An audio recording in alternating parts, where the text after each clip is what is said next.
Hello, this is Deena Thomson, author of Fallen Poppies, and this is Chapter 42.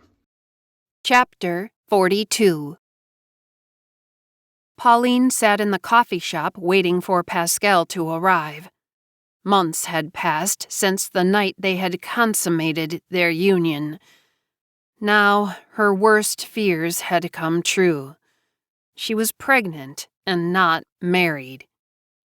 She sipped her coffee, lost in her own thoughts. What had she done? What was she going to do now? Christmas had come and gone, and she still didn't have Pascal's ring on her finger. She didn't doubt he would marry her. She had come to realize that he would. He just liked to use that as leverage over her head, so she would perform his carnal acts with him. The question was, did she still want to marry Pascal? And the answer was that she wasn't so sure anymore. Over the last few months, Pauline had seen a different side of Pascal. Not that she hadn't seen this side for some time. It was just that, for the first time, she was allowing herself to realize that maybe this Pascal she was witnessing was the real one. She sighed and looked out the coffee shop window, wishing she had someone to talk to about this. But she didn't. Who would understand her trepidation over her relationship with Pascal? He was not blind to what was going on with her. He was starting to notice her ambivalence toward him. When Pascal threatened to leave Pauline, she didn't seem to react the way she used to, and this bothered him. He had always taken comfort in the knowledge that she adored him. This had been his power, his control over her. If her feelings for him changed, then he would be powerless, and life as he knew it would end. He was no fool. He knew that the only reason he was getting attention from other women was that he was Pauline's choice for a mate. What Pauline didn't know was Pascal had been trying to get her pregnant. He wanted to get her pregnant so that she would be helpless again. He needed her to want him as her husband once more. He could sense that he might have pushed her too far, and her feelings were changing. If she were pregnant, she would have to beg him to marry her. Pascal would, of course. He wasn't going to risk losing his hold on her. Not now, not ever. In fact, he wanted to marry her soon. Before Pauline got cold feet and ran, she would be his, and he would never have to worry about it again. Pauline stared blankly out the window, lost in thought. A thudding on the window pane brought her back to reality with a jolt. She adjusted her eyes to the figure outside waving at her. It was Mara Joy, and she looked surprisingly happy. Pauline waved back, glad to see her older sister in such good spirits. Mara Joy disappeared and reappeared inside the coffee shop. The eyes of every man in the place turned toward the fur-clad woman as she breezed her way toward the delicate girl sitting alone in the corner. "Darling!" she called out loudly. "Fancy meeting you here!" She gracefully lowered herself into the seat, her fur stole swaying with her movement as her buoyant perfume filled the air. She pulled out a cigarette, took a long drag, and blew a thin stream of smoke across the table before beginning to talk. "Why do you look so glum?" she asked, blowing smoke out of her red-painted lips. She began to shrug out of her black mink coat, intent to stay for a while. Pauline looked around nervously, hoping Pascal wouldn't show up early. She'd arrived beforehand to have time to think before facing him with her news. He didn't like Mara Joy. He felt clumsy and awkward around her, and he hated to feel that way around anyone. So he wouldn't be happy if he arrived and saw Pauline having coffee with her sister. "Do I?" Pauline whispered, trying to hide her emotions. Mara Joy scrutinized her. She didn't miss a thing. Pauline was distressed about something, and she intended to find out just what it was. "Listen, Pauline, whatever it is, it can't be so bad. I know we have never been terribly close, but I am your sister, And if I can help you, I will. Mara Joy took a slow drag and blew out the smoke in a perfect ring. She exhaled leisurely, savoring the moment. Her lips pursed in concentration. The way she did it was art. Pauline's face contorted in shame. Tears cascaded down her cheeks as her lip trembled. In a flash, Mara Joy pushed her chair back and reached across the table to grasp Pauline's hand. Her touch was gentle and warm, an embrace of comfort. There, Pauline. Is it all that bad? Mara Joy said, trying to comfort her. She felt foolish with this outward display of emotion coming from Pauline. Constance and Joanna had always hidden their inner feelings, not unlike Mara Joy herself.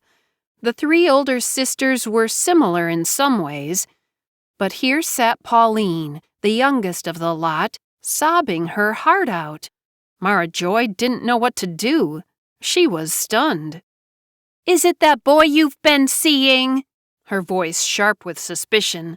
Constance's brother-in-law? She asked with distaste. Like Alan, she didn't care for the little weasel. Pauline was much too attractive to be with such a homely fellow with a bad attitude.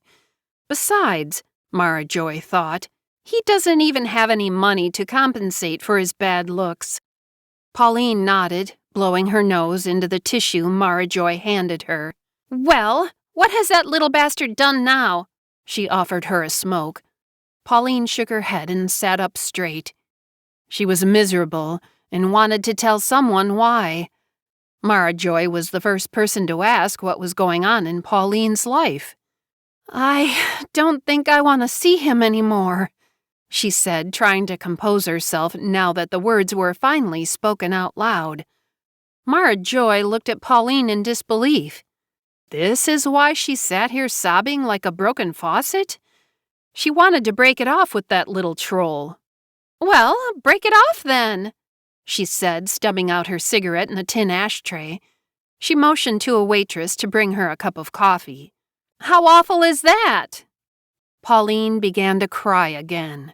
Mara Joy didn't know that Pascal was not the sort of man you just broke it off with, and she was pregnant on top of it all. It was just not that simple, and she said so. How is it not? Mara Joy sipped the coffee the waitress had brought her. She shooed the blonde girl away with her hand when she lingered, wanting to know if they needed anything more. Pauline blushed. She knew the waitress and was embarrassed by how Mara Joy dismissed her. It's complicated, Pauline spoke softly, twirling her spoon in her cooling cup of coffee. How could she tell Mara Joy the truth? It was too awful. Well, it seems to me you'd be doing yourself a favor getting rid of that baggage. You know, Pa can't stand the guy, Mara Joy commented, looking around casually. The coffee shop was not a place she frequented. It amused her. She would have passed by it completely if she hadn't noticed Pauline sitting inside, stewing alone. Pauline's head shot up. Her face crumpled with emotion.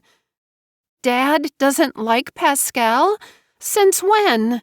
She asked, surprised. If she'd known this, she would have never started seeing him in the first place. There was one thing about Pauline. She never went against her parents' wishes. Too many times they had been hurt by their children's decisions. Pauline didn't want to be one of them. Since always. I thought you knew that. Mara Joy was surprised. Why was it that Pauline always seemed to be clueless to matters that were obvious to everyone else? No one can stand Pascal. He is beneath you and our family. I'm surprised you ever gave the creep the time of day, she said matter-of-factly. I never knew, Pauline said, dazed. I always thought everyone approved. Mara Joy shrugged her shoulders. Well, maybe Constance at first, and that husband of hers. But the rest of us are still wondering what on earth you are doing with him. She looked up, startled by the expression on Pauline's face. What? She asked. You can't be surprised by this information, can you? The guy has nothing to offer you. He is nasty to look at and has the personality of a slug. He gives me the creeps just thinking about him." She shivered for effect. "You are much too good for the likes of that guy. I don't care if he is Constance's brother-in-law." She sipped her coffee again, totally unaware of the effects of her words on Pauline. "You really think so?" Pauline asked, astonished. Her oldest sister had never shown much interest in her before, let alone compliment her. Mara Joy rolled her eyes. Pauline was so eager and so easily pleased. The kid would be eaten up by the likes of Pascal. "You could have any fellow you wanted. You are drop-dead gorgeous." Mara Joy eyed Pauline as she flushed crimson red. "Much to my dismay," she added, cocking her eyebrow. Pauline smiled shyly, drawing her shoulders inward. "And," Mara Joy paused, sighing deeply, "if you ever tell anyone I said this, I will kill you," she threatened, bending in closer. "You are sweet. Men like that quality in a woman, especially when they want a woman to share their life with." "Mara Joy," she raised her hand, silencing Pauline. "I'm not finished. What I'm trying to say is, why waste your life on the likes of Pascal when you could have the pick of the litter?" Mara Joy waved her hand around the coffee shop. "I happen to know that you are a much desired woman in your peer group, so much so that your little boyfriend gets more attention than he deserves simply by virtue of your acquaintance." Pauline sat silently, stunned. Every word stuck, sticky, in her brain, like a fly caught in a web. The only problem was now she was certain she didn't want to be with Pascal. How was she going to get out of the relationship now that she was pregnant? "Anyway," Mara Joy stood up, "I have to get back to Larry. We're having a little celebration tonight." Mara Joy looked as though she were glowing. It was the first time Pauline noticed. "What are you celebrating?" she asked curiously. She couldn't remember ever seeing her sister so happy before. Mara Joy looked around as though not wanting anyone to hear. She bent down her expensively set head to Pauline's ponytailed one. "Can you keep a secret?" she whispered, barely able to contain herself. Pauline nodded, touched by Mara Joy's outreach of affection. "Larry and I have been seeing a doctor," she said with a glint in her eye. "What kind of doctor?" Pauline asked, confused. Mara Joy didn't look sick. "A baby doctor." She looked around again. "You have to promise not to say one word." She pointed a long-nailed finger, painted deep red, into Pauline's face. "I mean it." "I won't, I promise," Pauline said with sincerity, pulling slightly away from the accusing finger. "I am going to have a baby." She covered her mouth with her heavily jeweled hand, barely containing her excitement. "But I thought—" Pauline's mouth gaped open in shock.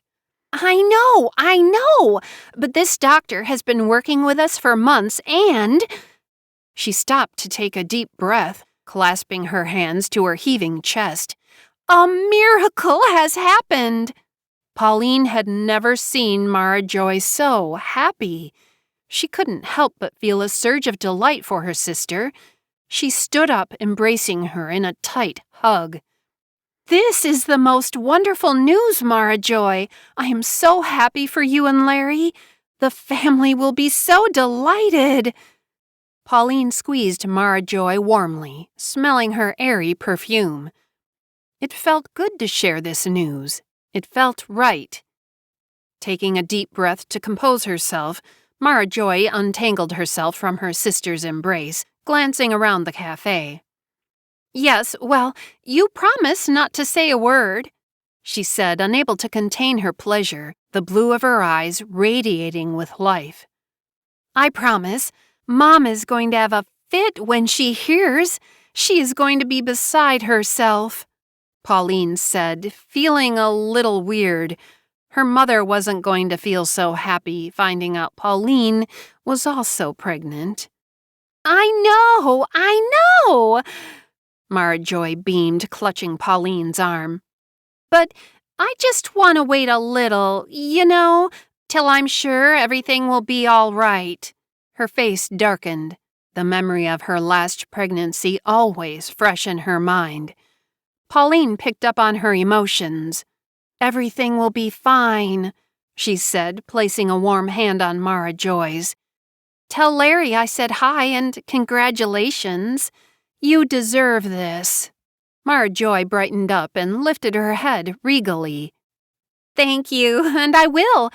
I suggest you prepare yourself," she said, looking toward the door where Pascal had just entered, "to dispose of certain garbage." She deposited a 20 on the table and slid back into her mink. "For the coffee," she said, and waved her fingers at Pauline as she turned to leave, brushing past Pascal without saying a word. "What was all that about?" he asked, sitting down in Mara Joy's seat. "Nothing," Pauline smiled. There was something to be said about Mara Joy. She didn't pull any punches. She let you know exactly what she wanted you to know. Pascal leaned over the table, already bored with the conversation, and looked at Pauline. She looked good, even though her eyes were a little bloodshot. "You look smashing, babe. Let's blow this place. I need to feel the wind at my back." Without waiting for a response from her, he got up, expecting her to follow him. She huffed, standing up, pocketing the change from the 20. She left the waitress a hefty tip, hoping it would make up for the abuse from Mara Joy, and followed after Pascal. "I need some lovin' tonight," Pascal said, loudly hammering his steering wheel with his closed fist in sync with the sounds coming from the radio. Pauline sat huddled in the corner of the passenger seat. A shiver ran up her spine. She was not going to comply this time, no matter what. "No, Pascal, I need to talk to you," she said, barely above a whisper. "What?" he asked, scrunching his face in disbelief at her. "What are you talking about? You do as I say, right, babe?" He turned his attention back to the road. He made a sharp right turn into a bushy, secluded area. There were no streetlights here, and the only illumination available was from the car's front lights. He continued to drive. Pauline had no idea where he was going, but assumed that he was taking her to a place where they could be alone and undisturbed. "No, I can't do this anymore." Pauline shook her head, summoning all her courage.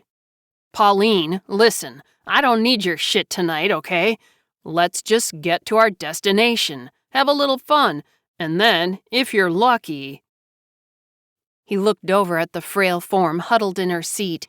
She had taken down her ponytail, and her hair was hanging loose, hiding her face from his view.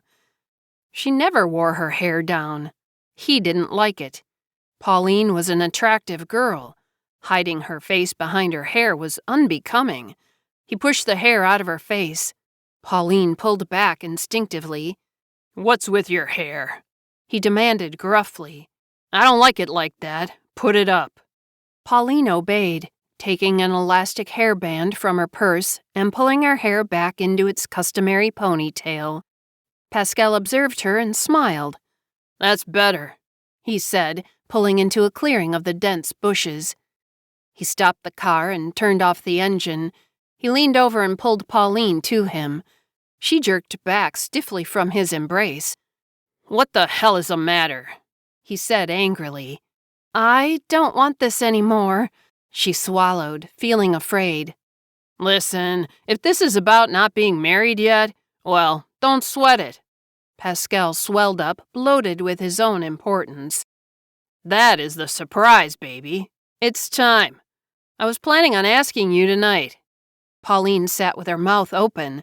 This would solve her problems regarding the pregnancy, but she didn't want to marry him anymore. "And you can make it as big as you want," he grinned, sure of himself. "In fact, you could make it the biggest wedding of the year. Hell, the century." "I don't want to marry you." Pauline spoke the words before she realized they were out of her mouth. Pascal looked at her, amazed. His hand shot out in front of him, striking her firmly across the face. She flew against the door, banging her head hard on the window. She hunched in the corner of her seat, frightened. "You don't want a what?" he asked venomously. Fear rippled through him. He wasn't about to lose his little gold mine. "Pascal, please," Pauline begged, clutching her throbbing head. "I just can't do this anymore." "I just can't do this anymore," he mimicked in a cruel voice. "Well, isn't that a little too bad now?" He reached out and grabbed her arm, roughly. She tried to pull away, but his grip was too firm. "Since when do you make the decisions in this relationship?" He glared down at her wickedly. "I am speaking to you, woman." "You are hurting me. Stop, please." Pauline was terrified. Pascal looked manic and completely out of control. "You don't know what hurt is, but it looks like you're gonna find out." He pulled her closer, and a fist flashed as everything went black. Several hours later, he dumped her in front of her house. Both Pauline's eyes were black and her left arm hung limply in her right hand. She knew it was broken, but that was not all that was broken. After beating her senseless, Pascal had raped Pauline continuously until she passed out. She awoke as he hastily pushed her battered body from the car. "Babe," Pascal said as Pauline stumbled up the stairs. She turned to him, unable to see clearly out of her swollen eyes. "Remember, you met up with some hooligans. I never saw you tonight," Pascal said very calmly. She turned away, numb with pain, both physical and emotional. "I mean it, Pauline. Hey," he continued, sounding uplifted. "We will announce our engagement afterwards." Pauline continued up the stairs, not bothering to respond. Pascal smiled to himself. This would work out well. He would look like a big man, announcing that he would marry Pauline after her attack. He pressed on the accelerator and drove off, not bothering to look back to see if Pauline had made it safely inside. As soon as the car spun away, Pauline fell to the ground in front of her door. What would she do? She had no one to turn to for help. The one thing she did know was that she wasn't going to marry Pascal, and she didn't want to have his child. Life with him would only get worse. Once they were married, her life would turn into more of a nightmare than it already was. Her thoughts turned to Mara Joy. She had money. Maybe Pauline could borrow some and go away for a while. If she left without Pascal knowing where she was, she could heal and deal with this pregnancy, one way or another. She stood up. If she told Mara Joy the truth, maybe she could help her. One thing was for sure, she couldn't face her parents. Pauline held her injured arm. She looked a mess. She couldn't lie and protect Pascal from what he had done to her, and she couldn't face telling her parents the truth. There was no one who could help her except Mara Joy. The question was, would she? Pauline had no choice but to find out. Mara Joy came down her staircase, pulling a silk robe around her protectively. She was half asleep when Larry woke her, telling her Pauline was there. He had warned Mara Joy that something had happened, but she was not prepared for what she saw standing in the doorway. Pauline looked terrible and about to collapse. She had taken a cab over using the money Mara Joy had left at the cafe. "Larry, get her on the sofa," Mara Joy ordered. He obeyed, carrying the sagging Pauline into the living room as Mara Joy followed behind, frantic. "What the hell happened to you?" She stood with her hands on her hips, staring down at the battered form of her sister.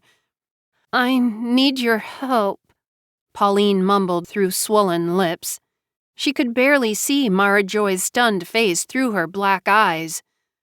"Larry, call Dr. Avery," Mara Joy ordered, needing to take control of the situation. She was totally unprepared for Pauline's unexpected visit. "No!" Pauline protested. Mara Joy pivoted to Pauline. "Larry, make the call," she said sternly, ignoring her little sister. Larry, obeying his wife, left the room to call his personal doctor. Whatever happened to Pauline, Mara Joy had decided to keep it a secret, for now. Once Larry was safely out of the room, Mara Joy bent down. She looked at Pauline's pounded face and felt her anger rising. Never had she felt this type of anger, not even after Joanna and Chad had run off together. "Who did this to you, or do I need to ask?" she inquired coolly, gently smoothing the matted hair from Pauline's bloody face. "I need your help," Pauline sobbed, trying to lift her head. She winced in pain as she moved her broken arm. Mara Joy cocked her eyebrow, examining the ruined arm, her mind racing. "You need my help, do you?" she said through lips pressed firmly together. "Yes, I need to borrow some money, and I need your word that you won't tell Mom and Dad about this." Pauline sputtered through cracked lips. "You expect me to help you when you haven't even told me what has happened?" Mara Joy stood up and walked around the spacious living room, richly decorated in the newest fashions. "Please, I have nowhere else to turn," Pauline begged, trying hard not to cry. Her sister was her only hope. Without her, she didn't know what she would do. "Don't beg. It's very unbecoming." Mara Joy turned abruptly back to her beaten sibling. "Did that boyfriend of yours do this?" she demanded, full of hate for the man. Pauline, weakened from the night's events, nodded, defeated. "I thought so." She went to the fireplace mantel and retrieved a cigarette from the pack that rested there. She lit the white stick and breathed in. "How did it happen?" she asked, feeling chilled to the bone. "I told him I didn't want to marry him," Pauline cried weakly, looking like a broken doll. "So he beat you?" Mara Joy said, disgusted, her arms firmly crossed against her chest. Pauline breathed in ragged breaths that rattled in her lungs. "Monster," Mara Joy said under her breath. She turned her attention to Pauline, resigned. "Well, Pascal has made a very grave mistake." Pauline's swollen eyes looked up beseechingly to Mara Joy. She didn't resemble the pretty girl Mara Joy had spoken to only hours before. "He should have never messed with my sister. To mess with you was to mess with me." She inhaled, her arms still pressed against her chest. "And everyone knows not to mess with me." Mara Joy was very efficient. Dr. Avery arrived and mended the broken Pauline as best he could. With a bit of Larry's money stuffed in his pocket, he agreed to keep quiet about the whole affair. Arrangements were made for Pauline to go to a hospital in another town where no one knew her. There, she could heal from her injuries without being recognized. With great trepidation, Pauline revealed the whole story to Mara Joy, including the most imminent problem, her pregnancy. Mara Joy arranged it so Pauline would no longer have that burden to carry. There was no way her sister was going to be forced into marrying Pascal. Laws didn't apply to the rich. With money greasing the right hands, the hospital would take care of that problem along with the broken arm and bruises. Pauline, grateful to have the responsibility taken from her shoulders, fell back into the seat of the car, exhausted and eased of her burdens. She sat snugly wrapped in a thick blanket in the back seat. Larry sat in front with the doctor. Mara Joy had insisted he go with Pauline to settle her into the hospital safely. She stood outside the car, looking in, clutching her robe tightly to her bosom. "Now listen, kid," she said, lighting another cigarette. "Don't worry about the folks. I'll take care of it." "I don't know how to thank you," Pauline said, eyes welling with tears. Mara Joy brushed her comments aside and, feeling ill at ease, shushed Pauline up. "What are sisters for?" she said casually, dismissing the tenderness in Pauline's voice. "What about Pascal?" Pauline trembled, thinking about how mad he was going to be when he found out she had disappeared. Mara Joy glared down at her, and in a very cool and steady voice, she said, "He is never going to be a problem again for you. Right, Larry?" She grinned wickedly at her husband in the front seat as she inhaled deeply from her cigarette. Larry turned his heavy bulk around, his eyes and nose visible over his shoulder. "That's right, Mar. He ain't gonna be a problem anymore." He laughed deep in his chest. Mara Joy tried to contain her own laughter and turned back to Pauline in the back seat, tossing her cigarette behind her. "Leave everything to Larry and me. I'll be up tomorrow to visit with you and see that you are all settled in."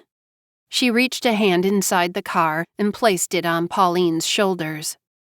"You are not going to ruin your life over this man," she said. "Everything will work out fine. Trust me." Pauline felt a heavy warmth spreading through her body as she slowly nodded off, the sedative Dr. Avery had given her taking effect. Her eyelids drooped shut. She felt a calm wash over her and a deep sense of security and safety. Mara Joy would keep her safe from Pascal's clutches. She relaxed into the comforting embrace of sleep.